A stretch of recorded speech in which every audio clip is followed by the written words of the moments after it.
हमारे बीच में आदरणीय राहुल गांधी जी आपके बीच में पहुंच गए हैं। आदरणीय प्रियंका गांधी जी, बहन कुमारी शैलजा जी, हमारे हुड्डा साहब, उदयवान जी, आदरणीय वेणुगोपाल जी, सभी नेता आपके बीच में पहुंच गए। मैं सभी का नयनगढ़ की धरती पे स्वागत करता हूं, आप सभी का।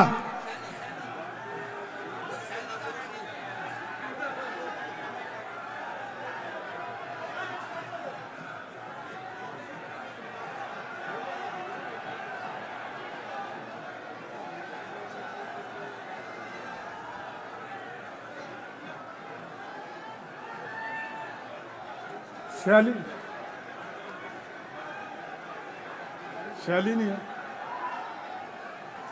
लाओ मैं सम्मानित करूंगा।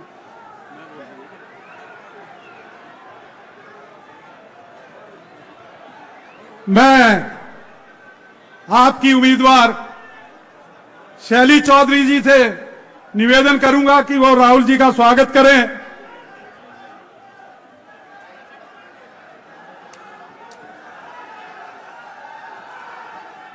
आप बोलो, मैं कर दूं।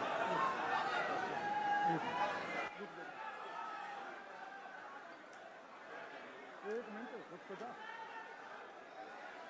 शॉल दो, आ गया।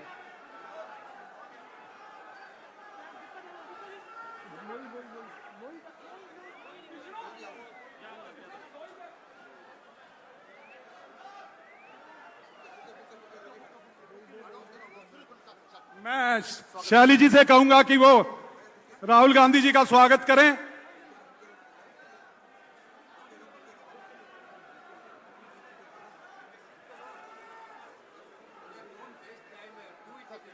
वो बीच में रख दे। मैं शैली जी को कहूंगा राहुल गांधी जी का स्वागत करें। मैं शैली जी को कहूंगा कि हमारी बहन प्रियंका गांधी जी का स्वागत करें। मैं बुक्के बुक्के बुक्के मैं शैली जी को कहूंगा हमारी बहन कुमारी शैलजा जी का बुक्कों से स्वागत करें, बुक्कों से स्वागत करें। हमारे आदरणीय हुड्डा साहब का बुक्कों से स्वागत करें।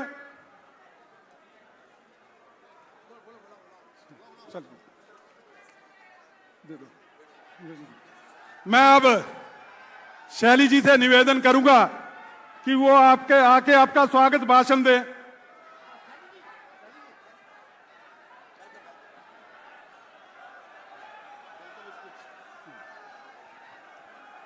आप सबको मेरा राम राम। यहाँ पे पहुंचे हुए हमारे जन जन के नेता आदरणीय राहुल गांधी जी, हमारी नेता प्रियंका गांधी जी, आदरणीय बहन शैलजा जी, आदरणीय हुड्डा साहब जी, आदरणीय हमारे हरियाणा के अध्यक्ष उदयवान जी, आदरणीय हमारे सांसद वरुण जी, सम्मानित मंच, जन जन नारायणगढ़ से आए हुए सभी मेरे बुजुर्गों, मेरी माताएं, बहनें, हमारे नौजवान साथियों, आप सबका मैं धन्यवाद करती हूँ और अपने नेताओं का, राहुल गांधी जी का नारायणगढ़ की इस पावन भूमि पर आने पर मेरा बहुत बहुत स्वागत, अभिनंदन और आभार प्रकट करती हूँ। राहुल जी, ये नारायणगढ़ की, नारायण भगवान की भूमि, आप यहाँ पर पहुंचे, आपका बारंबार बारंबार अभिनंदन, स्वागत। राहुल जी, मैं आपको बताना चाहती हूँ, आज से 40 साल पहले यहाँ पे स्वर्गीय आदरणीय राजीव गांधी जी यहाँ पहुंचे थे नारायणगढ़, और 40 साल के बाद आज ये भाई बहन की गांधी परिवार की जोड़ी आई है, तो मैं आज आप इसको बहुत शुभ दिन समझती हूँ। नारायणगढ़ के लिए बहुत अच्छा दिन है। राहुल जी, आप जन जन की आवाज उठा रहे, गरीब की, मजदूर की, किसान की, आप लड़ाई लड़ रहे। आपने इतनी लंबी यात्रा की, आज इसी वजह जैसे देश के अंदर, प्रदेश के अंदर कांग्रेस की लहर है और लोगों को आपसे उम्मीद है, आप ही लोगों का भला कर सकते हैं। दो बातें मैं और कहना चाहूंगी राहुल जी से। राहुल जी, आज हमारा किसान बहुत परेशान है। आप जानते हैं धरने पे हमारे यहाँ पे कोई रोजगार के साधन नहीं है, ज्यादा खेती बाड़ी करते हैं लोग। तो यहाँ पे एक मिल है, हमारे नेता समझते हैं कि यहाँ पे एक शुगर मिल है, उसके अंदर 10 साल से धरना चल रहा है। मैं आपसे अनुरोध करूंगी और मेरी विनती है कि हमारे किसानों की इस बात को समझे और इस मिल का कोई उद्धार करे। हमारे नौजवान यहाँ पर बेरोजगार है। आज देश छोड़ छोड़ करके हमारा नौजवान दूसरे देशों में जा रहा है, गांव के गांव खाली हो गए। मेरा आपसे अनुरोध है हमारे नौजवानों के लिए यहाँ कोई रोजगार के साधन दे। आप सब यहाँ पर आए, आपका बहुत बहुत धन्यवाद। जय हिंद, नमस्कार, जय भारत। धन्यवाद। मैं अब हमारे एमपी हैं वरुण मुलाना जी, मैं उनसे अनुरोध करूंगा कि 2 मिनट में आए, अपनी बात को रखें। भारत देश के जन जन की आवाज, हम सब के नेता श्री राहुल गांधी जी हमारे नेता प्रतिपक्ष भी हैं। हमारी बहुत ही आदरणीय एआईसीसी की जनरल सेक्रेटरी, बहुत ही आदरणीय मैडम प्रियंका गांधी जी, हमारे बहुत ही आदरणीय हरियाणा प्रदेश के पूर्व मुख्यमंत्री एवं नेता प्रतिपक्ष आदरणीय चौधरी भूपेंद्र सिंह हुड्डा जी, हमारे बहुत ही आदरणीय श्री केसी वेणुगोपाल जी, आदरणीय हरियाणा प्रदेश कांग्रेस कमेटी के अध्यक्ष श्री उदय भान जी, हमारे आदरणीय बहन कुमारी शैलजा जी, हमारी सांसद भी हैं, पूर्व प्रदेश अध्यक्ष भी हैं, सभी आदरणीय मंच। मैं आप सबके माध्यम से और अपनी ओर से अंबाला लोकसभा की नारायणगढ़ विधानसभा के अंदर हमारे जो नेता पधारे हैं उनका हृदय की गहराइयों से धन्यवाद करता हूं और सिर्फ ये कहता हूं कि अब मौका है आने वाली 5 तारीख को इस जुमलेबाजी का अंत करने का, इस तानाशाही का अंत करने का और वापस अपनी कांग्रेस पार्टी, 36 बिरादरी की कांग्रेस पार्टी की सरकार बनाने का। 5 तारीख आप ही के हाथ का निशान है, किसी और के हाथ का निशान नहीं। Congress party, Congress party. बहुत बहुत धन्यवाद। जय हिंद। मैं अब निवेदन करूंगा हमारे बीच में हमारी बहन कुमारी शैलजा जी से, जो हमारे यहां से लगातार 2 बार एमपी भी रही हैं, केंद्र में वजीर भी रही हैं, अब लोकसभा में सिरसा से एमपी है, आदरणीय कुमारी शैलजा जी।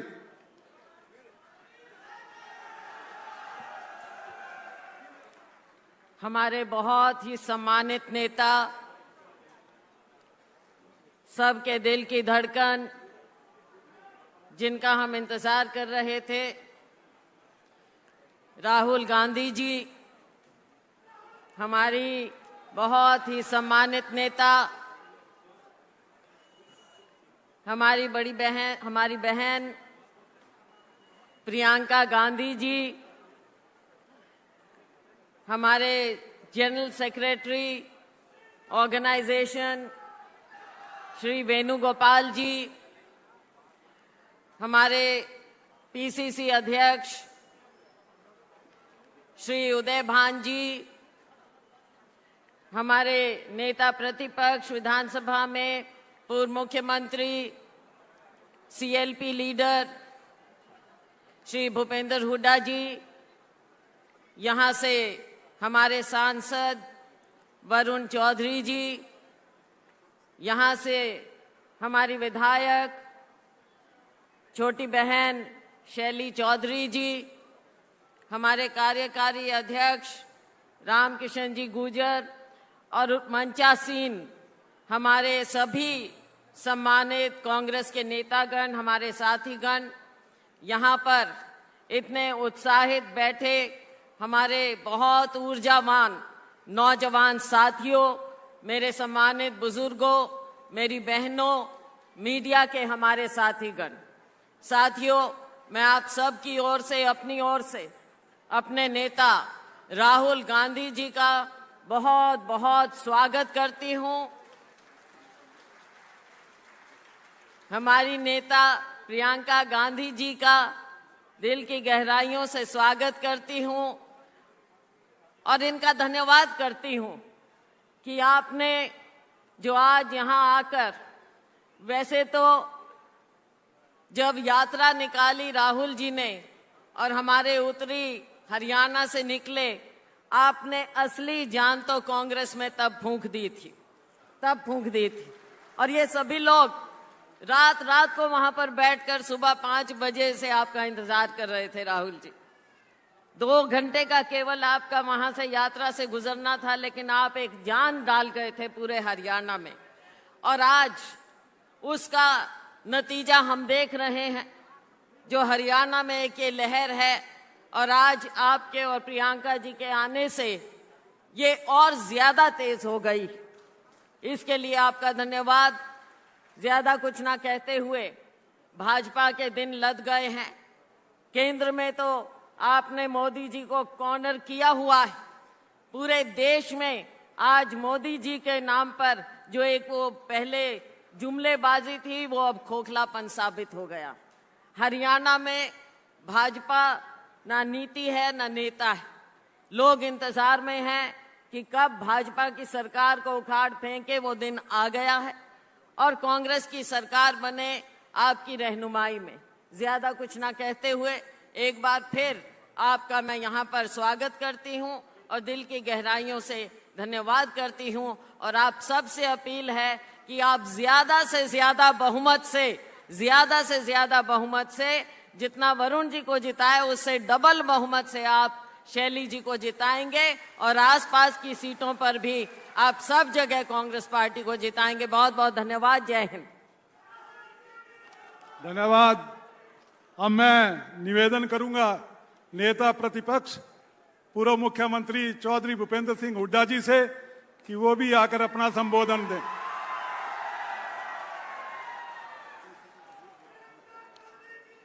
हमारे सबके नेता, पूरे देश के नेता श्री राहुल गांधी जी और आए यहाँ हरियाणा में आए श्रीमती प्रियंका गांधी जी, हमारे पीसीसी के अध्यक्ष उदयभान जी, वेणुगोपाल जी, यहाँ से पूर्व सांसद व अब सिरसा से सांसद हमारी बहन शैलजा जी, और यहाँ से सांसद वरुण मलाना जी, यहाँ से विधायक शैली जी, और वर्किंग प्रेसिडेंट कांग्रेस के हरियाणा के रामकिशन जी जो संचालन करे, उपस्थित मेरे बुजुर्गों, नौजवान साथियों व सम्मानित मंच, मातृशक्ति।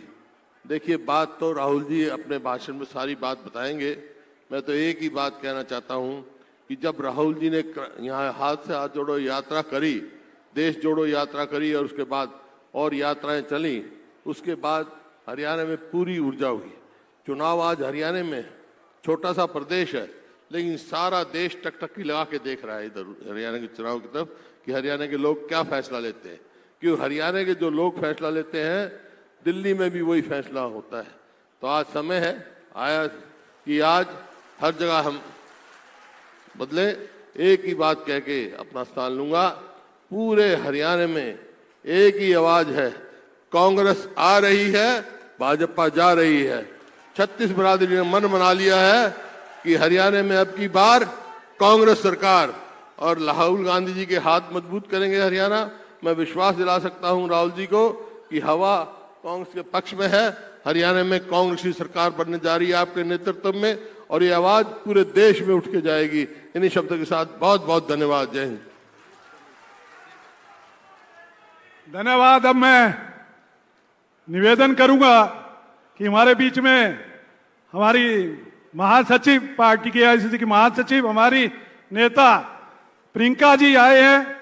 मैं उनका स्वागत भी करता हूं और उनसे अनुरोध करता हूं कि वो भी आके अपना संबोधन दें।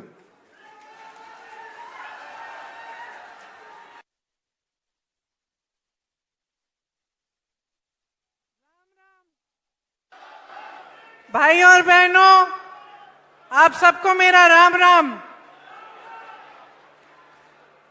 देखिए, ये हरियाणा की धरती है, महाभारत की धरती है। भगवान श्री कृष्ण ने यहीं पे भगवत गीता का उद्देश्य दिया। यहीं से एक संदेश हमेशा के लिए यहां से उठा, न्याय का संदेश।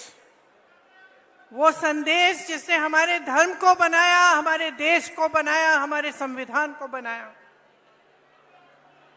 आपने हमेशा इस देश की रक्षा की है। यहाँ के किसानों ने, यहाँ के जवानों ने, यहाँ के खिलाड़ियों ने पूरे देश का सम्मान रखा, देश के हित का सम्मान किया, उसकी सुरक्षा की। आप अपने बच्चों को पालते पोसते हैं, आपके ही बच्चे हमारी सरहद पे जाकर हमारे देश की सुरक्षा करते हैं, जान देने के लिए तैयार रहते हैं। हर पल हरियाणा के प्रदेश के बच्चों ने, आपके बच्चों ने, यहाँ की बहनों ने, यहाँ के बुजुर्गों ने पूरे देश का सम्मान सुरक्षित रखा है। 10 सालों से आपके प्रदेश में भाजपा की सरकार रही है और आपको इस सम्मान की सुरक्षा करने के बदले में इन्होंने क्या दिया? आपको अपमानित किया और आपका निरादर किया। हर स्तर पर आपका निरादर किया। यहाँ क्या किसान इस पूरे देश का अन्नदाता है। आपने आंदोलन किया, 3 काले कानून लाए, आपने आंदोलन किया, आप खड़े रहे, डटे रहे। आपको क्या मिला? आंसू गैस मिली, लाठियां मिली, सुनवाई नहीं मिली। आपको कहा गया था कि एमएसपी मिलेगी। आज भी जो एमएसपी है 24 आपके जो उपज है उन पे दे रहे हैं, इनमें से तो 10 आप उगाते ही नहीं है। यहां आपके साथ विश्वासघात हुआ हर स्तर पर। नौजवानों के साथ देखिए, यहाँ पे इतनी बेरोजगारी है कि मुझे बताने की जरूरत नहीं है। आप हाथ उठा के बताइए कितनों को रोजगार मिला है इस सरकार से। एक हाथ नहीं उठेगा, सब मना कर रहे हैं। यहाँ के नौजवान कर्मठ हैं। हम दिल्ली के बड़े शहर में देखते हैं, दिल्ली में, मुंबई में, अलग अलग शहरों में यहाँ से पलायन करके जाते हैं। रोजगार वहां मिलता है तो हम खुद देखते हैं। जब भी मैं मिलती हूँ कोई हरियाणा का युवा है, मुझे मालूम होता है ये कर्मठ बच्चा है, मेहनती बच्चा है, इसका आत्मसम्मान है। लेकिन हरियाणा के अपने प्रदेश में जो 10 सालों से सरकार चल रही है, उसने इसका भी सम्मान नहीं किया। नौजवानों के लिए क्या मिला? बेरोजगारी मिली, अग्निवीर जैसी स्कीमें मिली, जिससे आपको बताया गया कि आप सरहद पे भी जाएंगे, शहीद होने को तैयार होंगे, तब भी आपको कुछ नहीं मिलेगा। 4 साल बाद वापस आइए और फिर से बेरोजगारी का आप संघर्ष करिए। पहलवानों को देखिए, हमारे खिलाड़ी हैं, इनके साथ क्या किया गया? हमारा सम्मान रखते हैं, पूरा देश देखता है, ओलंपिक्स में जाते हैं, हिम्मत करते हैं, इतनी मेहनत करते हैं। मैं जानती हूं कि गांव गांव का बच्चा हरियाणा में मेहनत करके आगे बढ़ता है स्पोर्ट्स में। और उनके साथ क्या किया गया? उनको सड़क पे बिठाया गया, आंदोलन करते रहे। प्रधानमंत्री जी के पास 5 मिनट का समय नहीं था कि वो मिलने भी चले जाएं, कि पूछ लें कि क्या बात है, किस तरह से हम आपकी मदद कर सकते हैं। और फिर आप सब ने खुद ही देखा कि ओलंपिक्स में अभी हाल में क्या हुआ। आप लड़ने वाले लोग हो, अपना आत्मसम्मान है। आज किस चीज से लड़ रहे हो? महंगाई से लड़ रहे हो, महंगाई से लड़ रहे हो, संघर्ष कर रहे हो। सरकार कुछ नहीं कर रही है आपके लिए। जहां देखो स्कैम पे स्कैम, स्कैम पे स्कैम।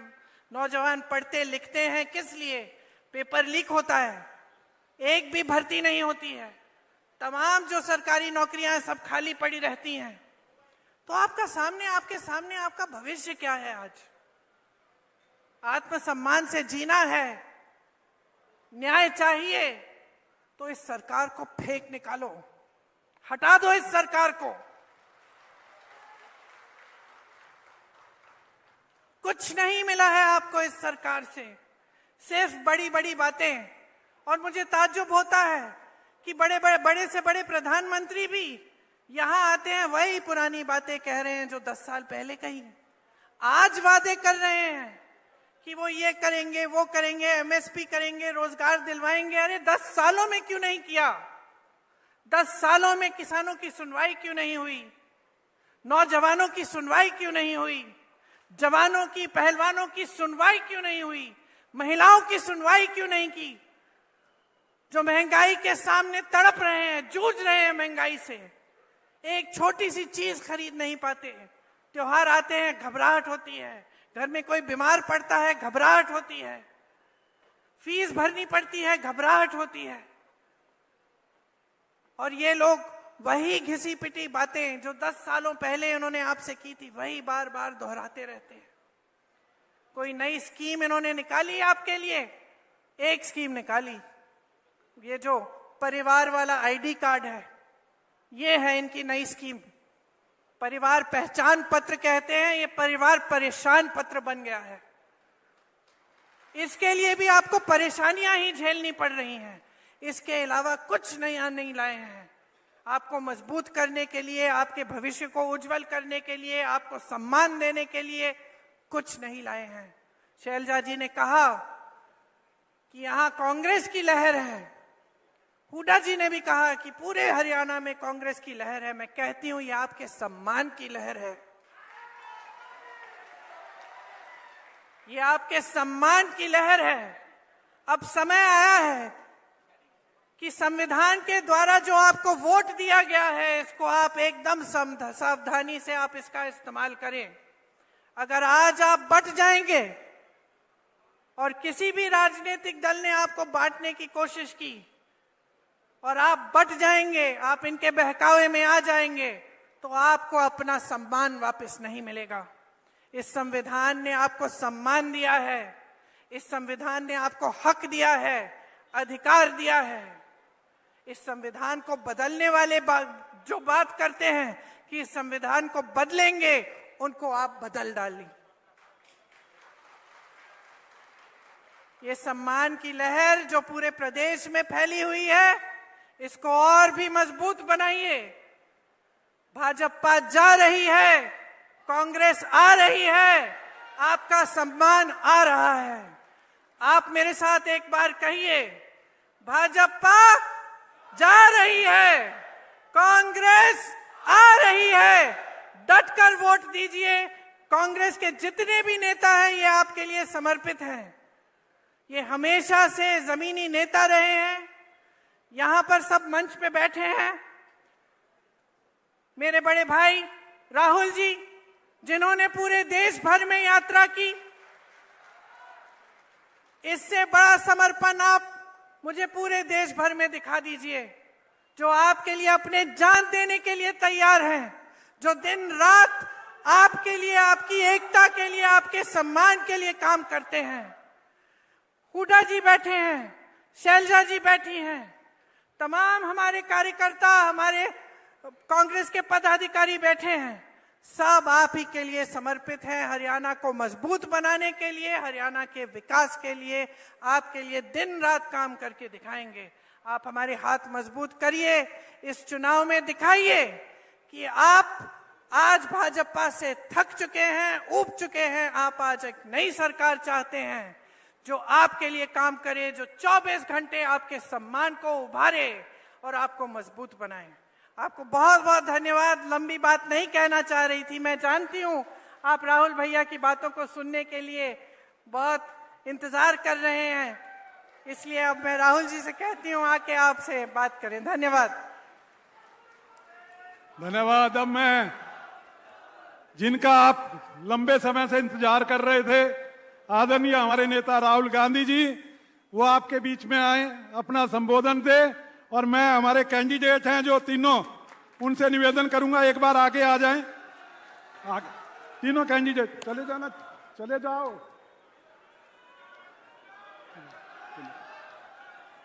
कांग्रेस पार्टी, राहुल गांधी।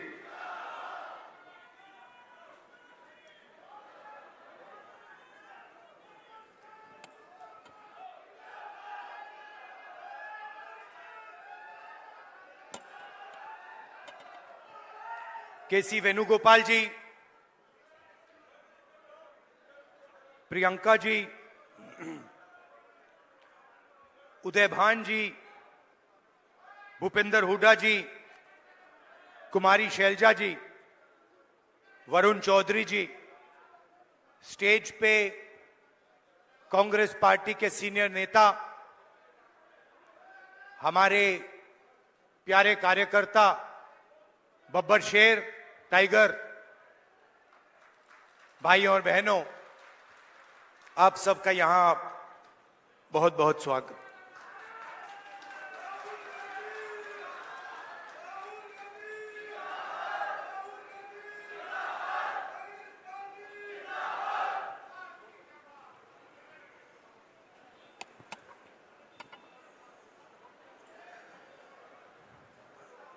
मैं सबका भाषण सुन रहा था। प्रियंका ने बात की, हुड्डा जी ने बात की, शैलजा जी ने बात की, और हर भाषण में सम्मान शब्द का प्रयोग किया गया। सम्मान जरूरी है और सबकी रिस्पेक्ट होनी चाहिए, सही बात।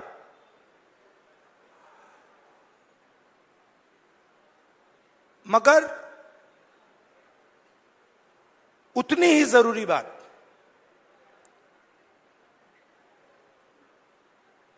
जेब में, हमारे लोगों के जेब में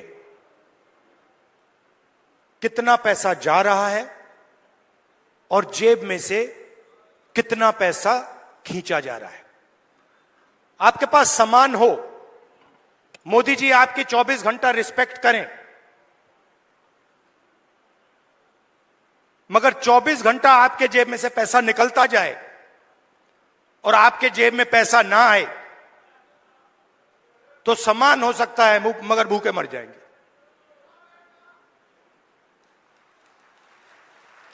तो सामान की जगह है,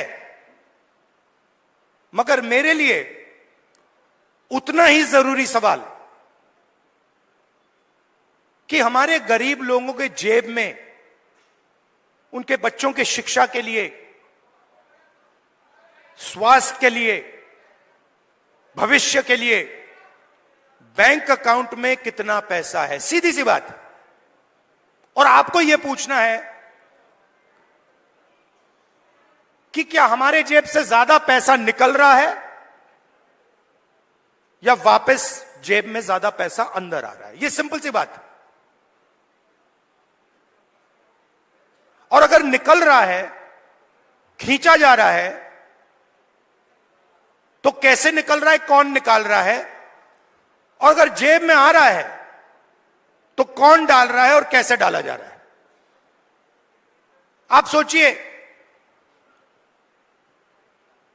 अदानी जी के बारे में सोचिए। वो सुबह उठते हैं, खेत में मेहनत नहीं करते, फावड़ा नहीं चलाते, छोटे बिजनेस में काम नहीं करते, अच्छा खाना खाते हैं, सबसे बड़े महलों में रहते हैं, और हर सुबह 24 घंटा उनके बैंक अकाउंट में धड़ाधड़ धड़ाधड़ धड़ाधड़ धड़ाधड़ पैसा आता है, नॉन स्टॉप। मतलब जैसे सुनामी आती है ना, वैसे ही उनके बैंक अकाउंट में पैसा घुस रहा है। और जितना ही पैसा उनके बैंक अकाउंट में सुनामी जैसे घुस रहा है, उतना ही पैसा आपके बैंक अकाउंट में से तूफान जैसे पैसा निकलता जा रहा है। आप कहते हो भाई महंगाई बढ़ गई, पेट्रोल के दाम बढ़ गए, प्याज के दाम बढ़ गए। किसान कहता है धान खरीदा नहीं जा रहा, कोई कहता है मुझे रोजगार नहीं मिल रहा। अभी मैं अमेरिका गया, अमेरिका में छोटे से घर में, छोटे से कमरे में,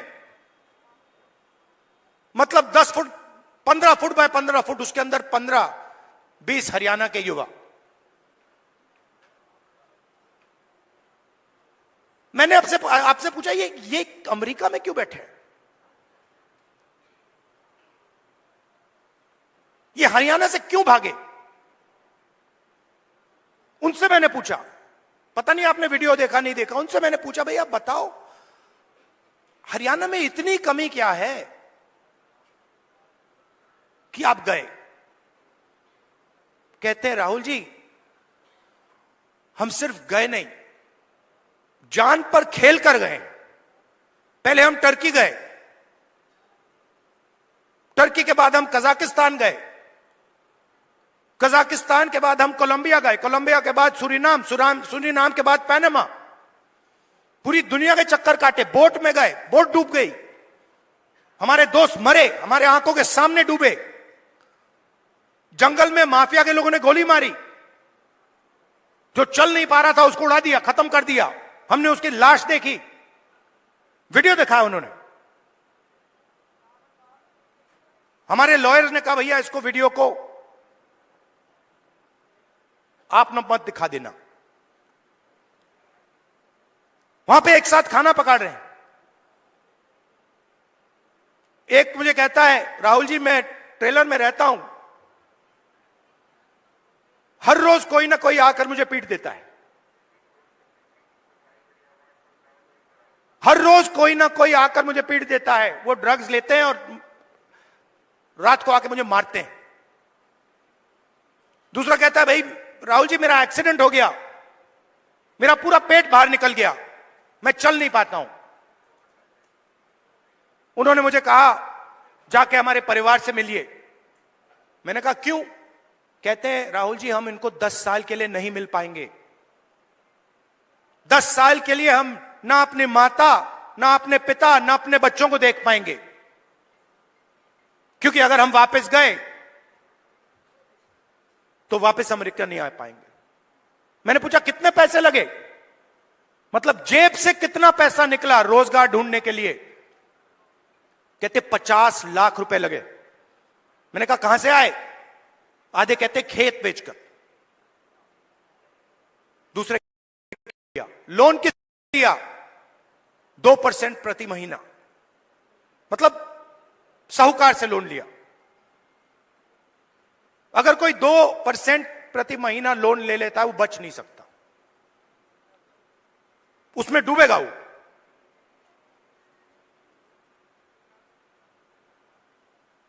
$50 लाख रुपए उनके जेब में से छीने गए क्योंकि हरियाणा उनको रोजगार नहीं दे सकता है।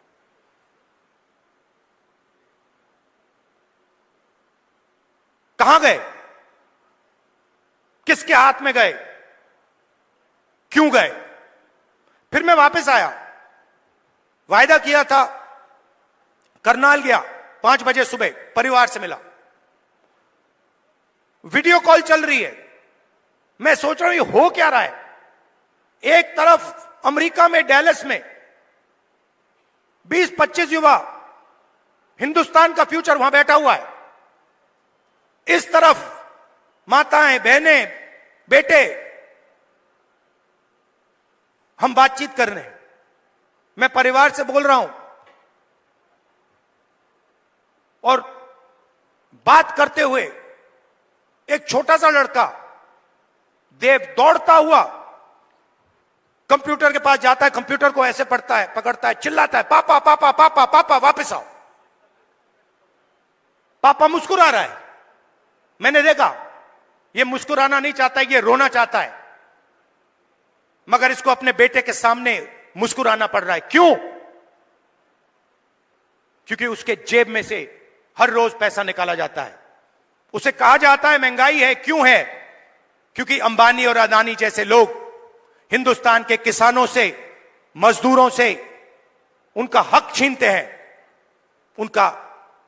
उनकी कमाई का पैसा छीनते हैं। हर रोज होता है। नया कानून बनता है, कहा जाता है किसान के लिए कानून बनाए गए। किसान के लिए अगर कानून बनाए गए हैं तो हिंदुस्तान के सारे किसान सड़क पे क्यों आए? क्योंकि किसान जानता है कि हमारे जेब में से एक और तरीके से अब पैसा छीना जाएगा। जमीन ले लेते हैं। भाइयों, आप एक बात समझो, आप एक दुनिया में हो जहां आप जमीन खरीदते हो। अगर आपको जमीन चाहिए, आप किसी और के पास जाते हो, कहते हो भैया मुझे जमीन चाहिए। वो आपसे कहता है ये 50 लाख की जमीन है, 50 लाख रुपए दो, 1 करोड़ रुपए दो, मैं आपको जमीन दूंगा। ये नॉर्मल होता है, हिंदुस्तान के हर नागरिक के साथ होता है। ये अंबानी अदानी के साथ नहीं होता। अदानी कहता है मोदी जी से, मोदी जी मुझे ये जमीन अच्छी लग रही है, कोई पेमेंट की जरूरत नहीं। हिंदुस्तान के किसान को परे कर दिया जाता है। नया शब्द विकास। विकास के लिए जमीन चाहिए। किसकी जमीन? गरीबों की जमीन, किसानों की जमीन। अमीरों की जमीन नहीं चाहिए विकास के लिए। मतलब अदानी जी से 1 एकड़ कभी नहीं लिया गया विकास के लिए। अंबानी से 1 एकड़ नहीं लिया गया विकास के लिए। हिंदुस्तान के किसानों से रोज विकास के लिए जमीन ली जाएगी। खेत खत्म हो गए,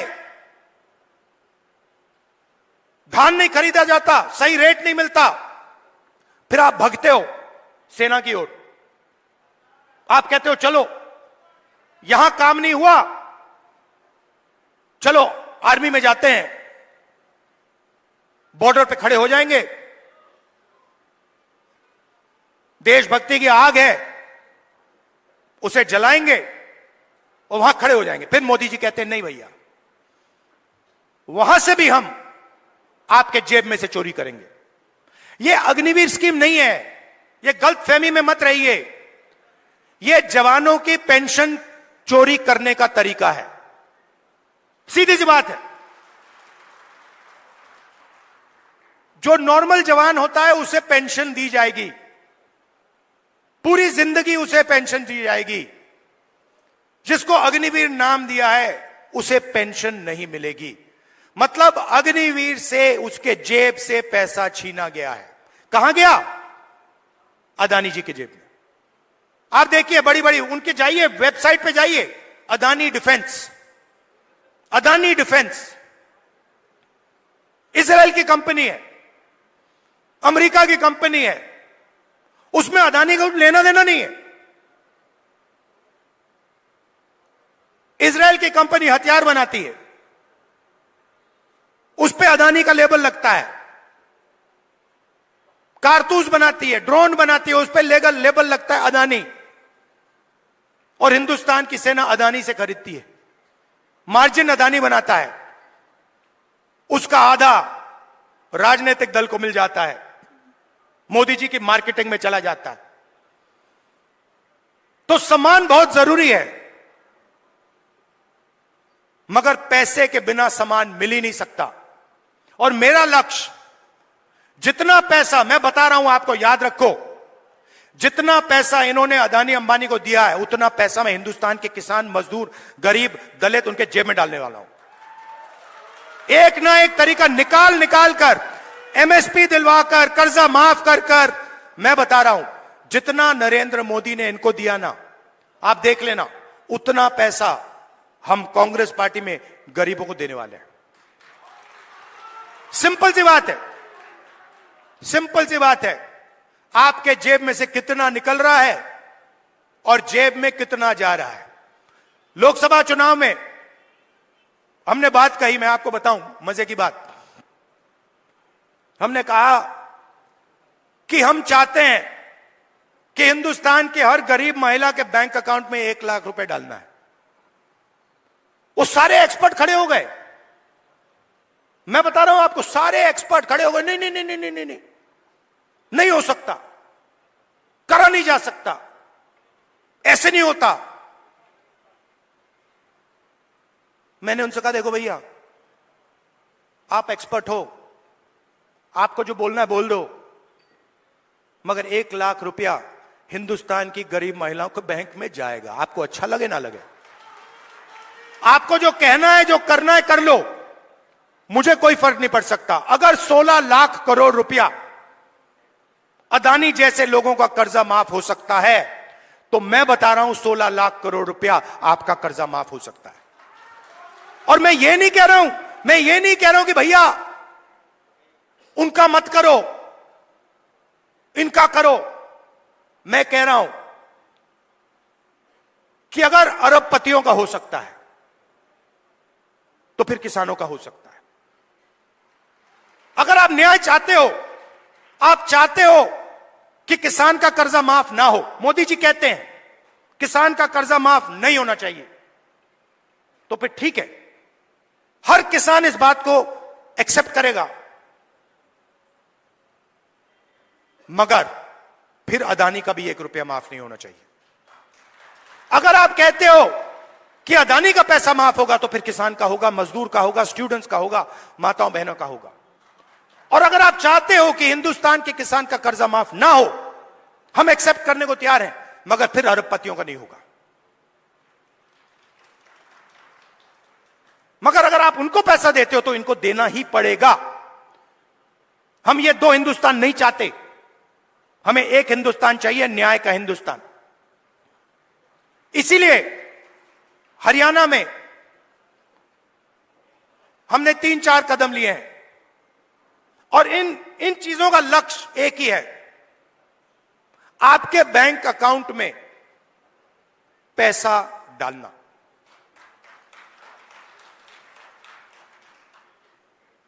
सबसे पहले महिला शक्ति योजना, 2000 रुपए हर महीने महिलाओं के बैंक अकाउंट में। आजकल गैस सिलेंडर कितने का है? कितने का लगता है गैस सिलेंडर? 1200, 700 रुपए, मतलब 500 रुपए का गैस सिलेंडर में लगेगा, 700 रुपए आपके बचेंगे, जेब में 700 रुपए जाएंगे। सामाजिक सुरक्षा, जो ओल्ड पेंशन स्कीम है, उसको हम फिर से लागू करेंगे, और 6000 रुपए हर महीने के विधवाओं को, बुजुर्ग लोगों को और डिसेबल्ड लोगों के बैंक अकाउंट में जाएगा। युवाओं के लिए सरकार में 2 लाख खाली रोजगार है, 2 लाख पोजीशन, मतलब 2 लाख लोगों के जेब में से नरेंद्र मोदी जी ने पैसा काट रखा है। 2 लाख युवाओं को हम वो सरकारी पोजीशंस देने जा रहे हैं, और सबको, हर जात को, सब लोगों को न्याय के साथ, रिस्पेक्ट के साथ ये 2 लाख पोजीशंस दी जाएंगी। सीधा आपके जेब में पैसा जाएगा हर महीने बैंक अकाउंट में। किसान को गारंटीड एमएसपी हरियाणा में, और जो अभी आपका धान नहीं खरीदा जा रहा है, चुनाव खत्म होते ही, कांग्रेस की सरकार आते ही आपके बैंक अकाउंट में धान के लिए पैसा जाना शुरू हो जाएगा। 100 गज के प्लॉट 3.5 लाख रुपए, 2 बेडरूम के मकान के लिए गरीब लोगों के लिए हम देने जा रहे हैं। 300 यूनिट फ्री बिजली, और 25 लाख रुपए हेल्थ इंश्योरेंस के लिए हरियाणा की सरकार हरियाणा के गरीब लोगों को देगी। ये देखिए, और आखिरी बात, जो सबसे जरूरी बात, जाति जनगणना। मुझे यह पता लगाना है कि इस देश में कौन से जात के कितने लोग हैं। आप देखिए, आज दिल्ली की सरकार देखिए, 90 अफसर हिंदुस्तान की सरकार चलाते हैं। ओबीसी की आबादी कम से कम 50%, दलित की आबादी 15%, आदिवासी 8%, माइनॉरिटी 15%, उसको आप जोड़ेंगे 90% हो जाता है। 90 अफसर में से जो हिंदुस्तान के बजट को बांटते हैं, सब निर्णय लेते हैं, जो हमें आके कहते हैं कि भैया नहीं, गरीबों को पैसा नहीं दिया जा सकता, नहीं किसानों का कर्जा माफ नहीं किया जा सकता, नहीं बीमा का पैसा नहीं एकदम नहीं दिया जा सकता, वही लोग 90 में से 3 ओबीसी वर्ग के हैं। आबादी 50%, 90 में से 3, और 5% बजट का निर्णय वो लेते हैं, और पीछे छोटे छोटे कमरों में उनको बंद कर रखा है। बड़ी मिनिस्ट्री में नहीं मिलेगी उनको, छोटी सी मिनिस्ट्री मिलेगी। बड़ी मिनिस्ट्री में वही 8-9% के लोग, उन्हीं परिवारों के लोग, काम चलता जाएगा। दलित 15% है, 100 रुपए में से 1 रुपये का निर्णय दलित अफसर लेते हैं। 15% आबादी, और अगर हिंदुस्तान की सरकार 100 रुपए खर्च करती है तो 1 रुपया दलित अफसर निर्णय लेता है। इसीलिए मैंने कहा है, कांग्रेस पार्टी ने कहा है, हम ये जानना चाहते हैं इस देश में कितने दलित, कितने आदिवासी, कितने पिछड़े वर्ग के लोग हैं, और यह भी जानना चाहते हैं कि इस देश का जो धन है, जो संस्थाएं हैं, जो बिजनेसेस हैं, उसमें दलित कितने, आदिवासी कितने, पिछड़े कितने, ये हम पता लगाना चाहते हैं। छोटा सा उदाहरण देता हूं आपको, आप चौंक जाओगे, हिल जाओगे। आप खेती करते हो, लगे रहते हो, आप छोटा बिजनेस चलाते हो, नोटबंदी लग जाती है, गलत जीएसटी लग जाती है, आपको दबाया जाता है, कुचला जाता है। फिर मैं आपसे पूछता हूं, 90% आबादी है आपकी, दलित, आदिवासी, पिछड़े, माइनॉरिटी, और गरीब जनरल कास्ट, उसमें 5% और जोड़ दो, 95% आपकी आबादी। अब मैं आपसे सवाल पूछता हूं, हिंदुस्तान के सबसे बड़े कॉर्पोरेट, 250 सबसे बड़े कॉर्पोरेट्स, उसमें मुझे बता दो ओबीसी कितने, दलित कितने, आदिवासी कितने, गरीब जनरल कास्ट के कितने, मुझे बता दो। नहीं जानते आप, मैं बताता हूं। 250 में से एक दलित नहीं है, एक आदिवासी नहीं है, एक पिछड़ा नहीं है, और पूरा का पूरा कॉर्पोरेट सेक्टर 24 घंटा कानून बनवाता है। उसमें आपका कोई है ही नहीं, एक दलित नहीं है, एक आदिवासी नहीं है, एक पिछड़ा नहीं है। आपका काम मजदूरी करना, कॉन्ट्रैक्ट पे काम लेना, अमेरिका भागना, और उनका काम काले कानून, किसान कानून बनाना, यही हो रहा है। तो हमने कहा भैया हम पता लगाना चाहते हैं कॉर्पोरेट इंडिया में, मीडिया में पिछड़े लोग कितने हैं, दलित कितने हैं, ये हमारे आए हुए। आप देखो, कर्ज की लिस्ट निकालो, इन्फ्लुएंसर्स की लिस्ट निकालो, बड़े बड़े मीडिया के जो ओनर्स हैं उनकी लिस्ट निकालो, उसमें आपको एक पिछड़ा नहीं मिलेगा, एक दलित नहीं मिलेगा, एक आदिवासी नहीं मिलेगा। मतलब 90% हिंदुस्तान है ही नहीं, गेम में ही नहीं है। यह सच्चाई है। और हरियाणा की सरकार पहला कदम है। हरियाणा की सरकार आएगी, यहां पे बदलाव आएगा, मगर फिर दिल्ली में जब सरकार आएगी, मैं आपको बता रहा हूं, मुझे कुछ लेना देना नहीं है। मैंने अपने माइंड में एक बात रख ली है आपने कहा इज्जत बहुत जरूरी है, उस बात को मैं एक्सेप्ट करता हूं, मगर मैं चाहता हूं, मेरे लिए एक ही चीज जरूरी है, गरीब लोगों के जेब में कितना पैसा जा रहा है और जेब में से कितना पैसा निकल रहा है। ये मेरा इक्वेशन है और इसको मैं छोड़ने वाला नहीं हूं। जहां भी मुझे मौका मिला ना, जहां भी मुझे मौका मिला, जो इस देश को चलाते हैं, किसान, मजदूर, गरीब लोग हाथों से चलाते हैं, खून पसीना देकर चलाते हैं, जहां भी मुझे दिखाओ उनके बैंक अकाउंट में पैसा डालूंगा।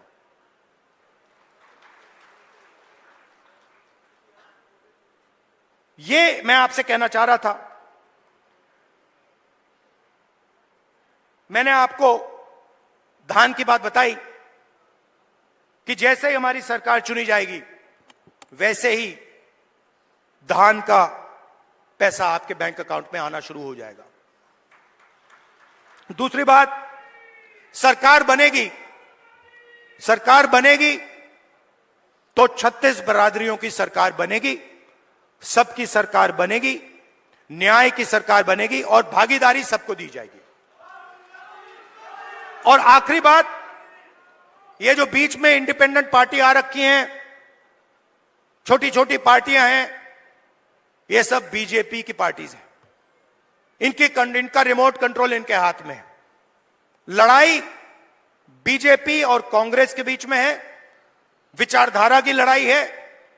एक तरफ न्याय, दूसरी तरफ अन्याय, एक तरफ किसानों का हित, गरीबों का हित, मजदूरों का हित, और दूसरी तरफ अदानी जी और अंबानी जी जैसे लोगों का फायदा। यह मोदी जी की सरकार नहीं है, यह अदानी जी की सरकार है, यह बात याद रखिए। और हरियाणा में अदानी जी जैसे लोगों की सरकार नहीं चाहिए, किसानों की, मजदूरों की, गरीबों की सरकार चाहिए। जब भी आपको मेरी जरूरत हो, पार्लियामेंट में भाषण करवाना हो, कोई मुद्दा हो आपका, सरकार पर प्रेशर डलवाना हो, यहां हरियाणा में आके आपसे बात करनी हो, आपको सिर्फ ऑर्डर देना है। आपको कहना है राहुल इधर आओ, मैं हाजिर हो जाऊंगा। आप सबका दिल से बहुत बहुत धन्यवाद, नमस्कार, जय हिंद। और कांग्रेस के कार्यकर्ता, नॉर्मली क्या होता है, आमतौर से क्या होता है, बब्बर शेर अकेले दिखते हैं। जंगल में एक बब्बर शेर दिखता है, एक शेर दिखता है। यहां पे हजारों हमारे शेर आए हुए हैं, एक साथ बाहर जाकर निकलो, बीजेपी को यहां पे हराओ। धन्यवाद, जय हिंद, नमस्कार। धन्यवाद। मैं हमारे पीसीसी के पार्टी अध्यक्ष हैं उदय भान जी, मैं उनसे निवेदन करूंगा कि वो भी आके धन्यवाद करें।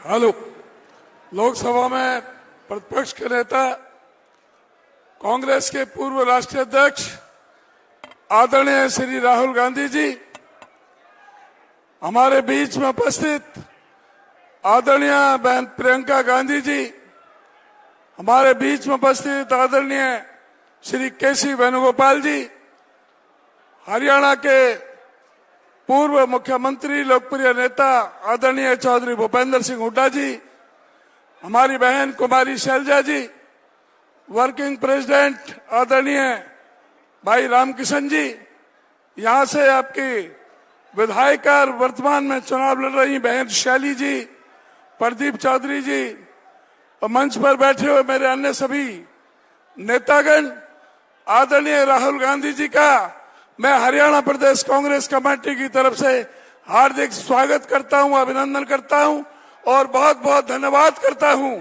कि उन्होंने जो बेहतरीन ढंग से, जिस तरह से भाजपा की नीतियों को बेपर्दा करने का, उनका पर्दाफाश करने का काम किया है। मैं ये नम्र निवेदन करता हूं, अपील करता हूं, इस भाजपा के 10 साल के कुशासन को उखाड़ फेंकने के लिए आप सब एक हो जाएं। बहुत बहुत धन्यवाद।